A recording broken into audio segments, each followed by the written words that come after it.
Pour le coup, le SMO, bah oui, ça permet voilà, de travailler vos audiences de manière longue et voilà, de prendre le temps vraiment de se constituer des communautés. Mais ça permet aussi parfois de faire des actions concrètes, plus de conversion, comme je le dis, quand elles sont spécifiques. À savoir par exemple les jeux concours ou éventuellement les publications de commerciales qui permettent voilà, d'obtenir, de mettre un focus sur une vente ou un avantage concurrentiel. Donc pour le coup, attention avec le SMO parce que ça peut prendre beaucoup d'énergie, ça peut prendre beaucoup de temps, c'est long de se constituer des communautés et ça peut donner des résultats plus ou moins bons. Alors bon, je l'entends en conversion. Le SMO, c'est très important de le faire à l'année longue, mais effectivement, il ne faut peut-être pas s'attendre à avoir de la conversion directe à partir de là. Quatrième élément, le SMA. Alors là, c'est l'extension du SMO. D'ailleurs, au départ, ce n'était pas possible de mettre de l'argent dans les régies publicitaires pour avoir des boosts sur les réseaux sociaux, mais le SMA, il joue à deux niveaux, que ce soit en boost de publication, qu'on veut que les personnes le voient un petit peu plus,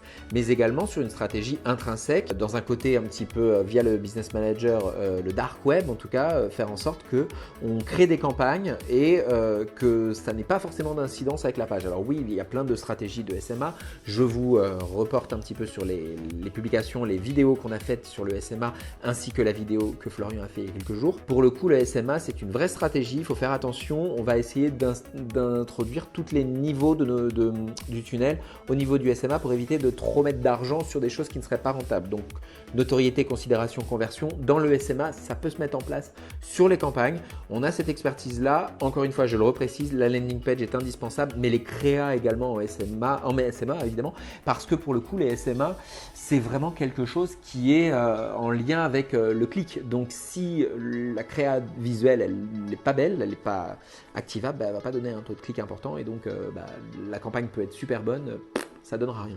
Nouvel élément, nouvelle considération, j'en perds mon latin.